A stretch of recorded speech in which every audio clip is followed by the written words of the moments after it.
Yo he comentado varias veces de este autor católico muy bueno y que es el único columnista conservador del New York Times, ¿no? Y se llama Ross Douthat, ¿no? Y tengo el gusto de conocerlo porque vino a dar unas conferencias y se quedó acá con el arzobispo de Denver cuando acá en Denver estaba el arzobispo Chaput. Y, y establecer una cierta amistad con, con un amigo mutuo que falleció muy joven, ¿no?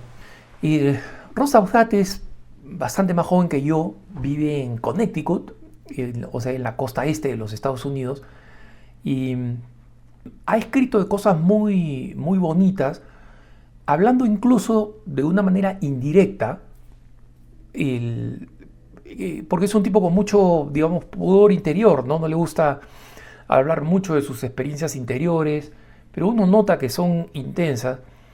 Hace un par de años comenzó a escribir cosas muy bellas sobre la paternidad, ¿no? Porque le nació el tercer hijo y por primera vez sintió pues que tenía más hijos que brazos, ¿no? Entonces por primera vez se sintió desbordado. Entonces siempre tener hijos era para él un desafío muy hermoso, pero comenzó a meditar por qué pasa esto y comenzó a entender mejor. Ya entiendo por qué la gente no quiere tener hijos, porque esto cuesta, es sacrificial, ¿no?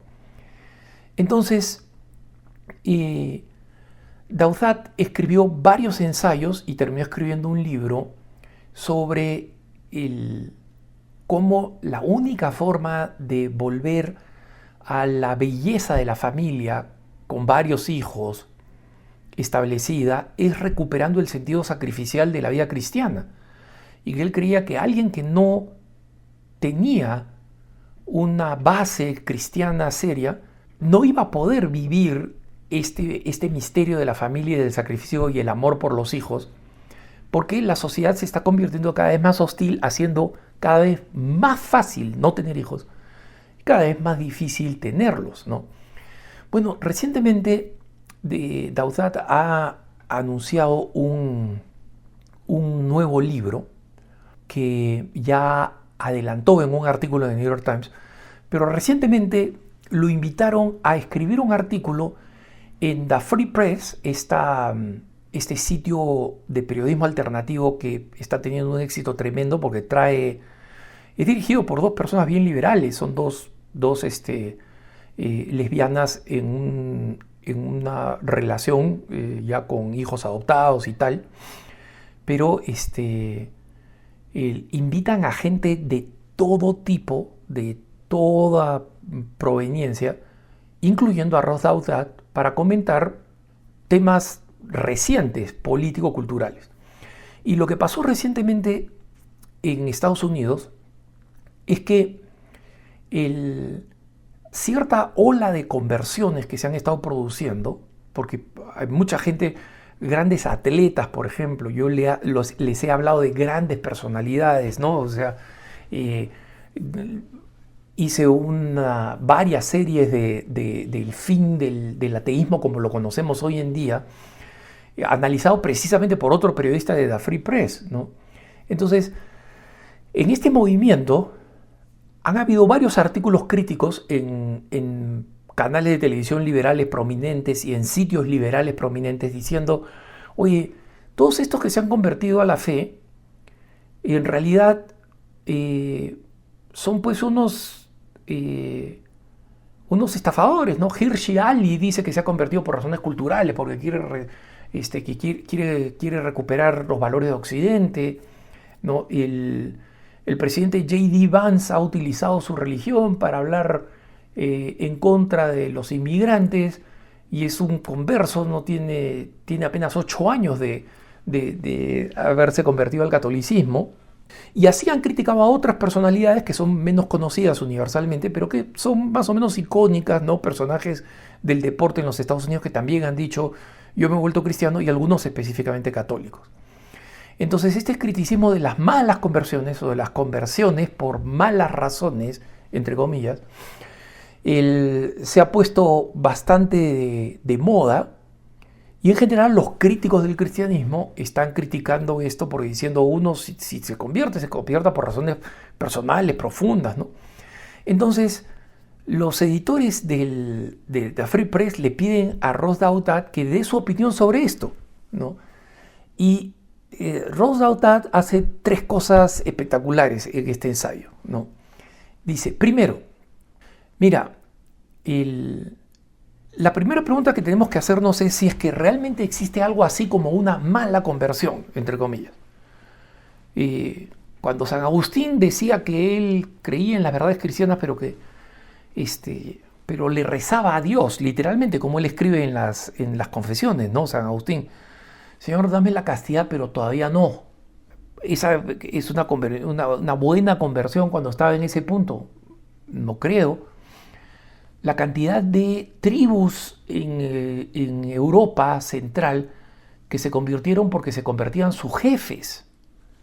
La cantidad de jefes de la tribu que se convertían porque se convertía la esposa, ¿no? Entonces, siempre han habido razones subalternas, razones secundarias por las cuales las personas se convierten.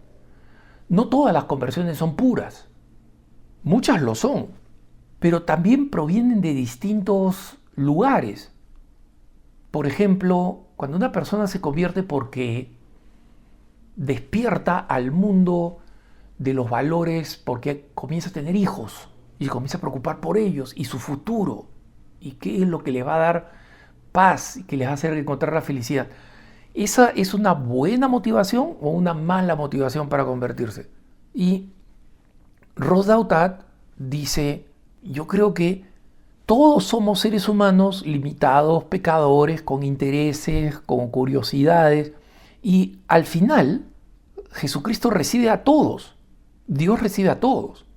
Y creo que esa debería ser la aproximación, porque al final todas estas conversiones, por razones de interés o por razones subalternas de cualquier otro tipo, por intereses culturales, yo quiero defender a Occidente, etc., terminan siendo conversiones reales. La persona comienza a acercarse a Dios y una vez que comienza, Dios es un fuego, ¿no? Nos atrae, nos incendia.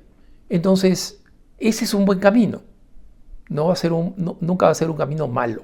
Y obviamente, los por obligación, pues después de que sus jefes se convirtieron, muchos de esos bárbaros, de esas tribus bárbaras, dieron muchos santos, fueron cuna de grande santidad. Entonces, nadie puede atribuirse el derecho de decir, no, esa conversión no es como debería ser de otra forma. Nadie. Ese es el punto 1. El punto 2, más interesante todavía, es si nadie puede hacer un juicio de esta conversión, mucho menos los que no se han convertido, o sea, los que critican de afuera. Oye, ¿por qué entraste a esa casa y te tiro piedras? Porque el segundo punto que hace el Ross Douthat es, yo creo que todo el mundo debería creer en Dios.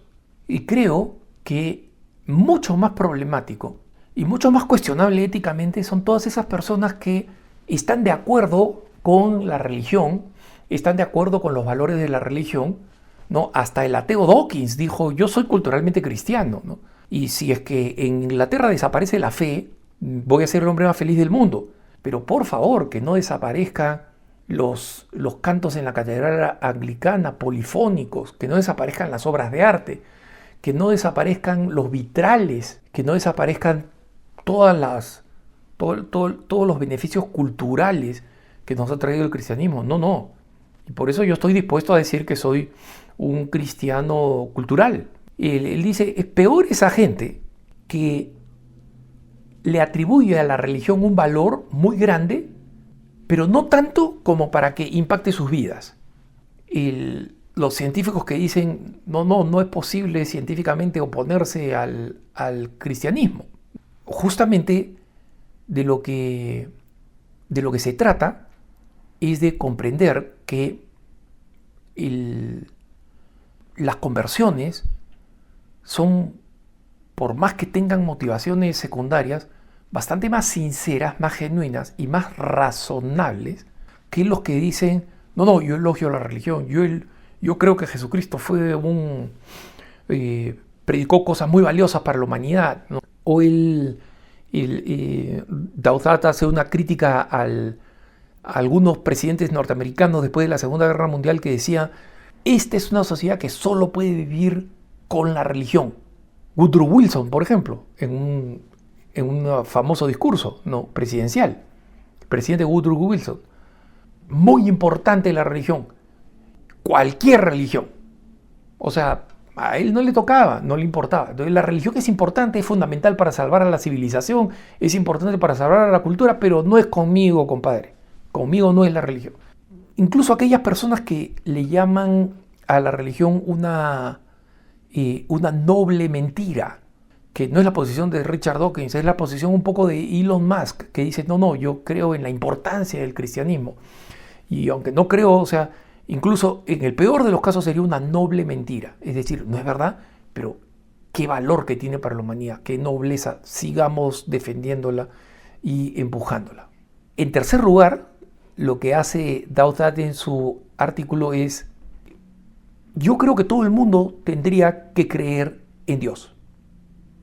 Todo el mundo debería creer en Dios. Y creo que todos los que creemos tenemos que hacer algo para que los que no creen, crean.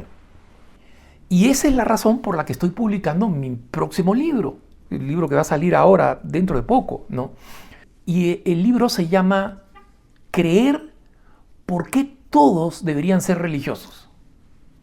¿Por qué todos deberían ser religiosos? Para una persona tan recatada, tan discreta en su forma de expresarse, en el uso de los adjetivos, como Ross Douthat, una afirmación de este calibre, todo el mundo tiene que creer. Él dice: yo descubro que hay muchas personas en nuestra cultura que están sentadas en las tribunas, digamos, en este tema de creer o no creer en Dios, y necesitan tanto la seguridad que proporciona la fe, como una muy amistosa, pero también fuerte empujadita de codo. O sea, meterles un codazo, digamos, un despertar, en otras palabras, movido por el amor. Y dice: yo creo que todas las personas creyentes deberíamos tener esta conciencia, esta urgencia de ayudar a que las personas crean. Y mi contribución a ese esfuerzo que todos tenemos que hacer, yo que soy escritor, que escribo artículos, ensayos y libros, es este libro: Creer por qué todos deberían ser religiosos. Y él publicó, como comentaba un poco al comienzo, Ross Douthat publicó un artículo que es una especie de síntesis de un capítulo de este libro. Y ese artículo, publicado por el New York Times, se titula ¿Cuál es mi argumento favorito para la existencia de Dios? Y el argumento favorito, en realidad, para Ross Douthat es una combinación de varios argumentos que provienen de la física, del mundo de la física. Y Douthat es un tipo extraordinariamente inteligente, entonces él explica las complejidades de muchos descubrimientos físicos y de leyes físicas. Y cómo esas leyes combinadas, es decir, hace una explicación compleja, una explicación que no es para cualquiera. Pero este es solamente un capítulo. Por alguna razón es el que presenta, pues, en el New York Times, porque la mayoría de su audiencia es no creyente. Pero en todo el libro, finalmente, termina diciendo lo que decía un poeta peruano. Al final de toda esta vida, escribía ya de muy mayor, ¿no? Al final de esta vida, la única fe que de verdad nos queda y que vale es la fe de los 5 deditos. La fe de los 5 deditos. ¿Y cuál es esa fe? ¿A qué se refiere? Se refiere a la fe que nos enseñó nuestra mamá, nuestra abuela. Mira, hijito, hay 10 mandamientos, como tienes tus deditos, los 10 deditos de tu mano. Esos son los mandamientos de la ley de Dios. La fe que nos enseñaban nuestras abuelas y finalmente fueron transmitidas con amor el amor que nuestros padres y nuestros abuelos tenían por Dios y el amor que tenían por nosotros. De tal manera que hicieron ese puente de amor que finalmente nos terminó revelando a Dios. Que tengas un buen día.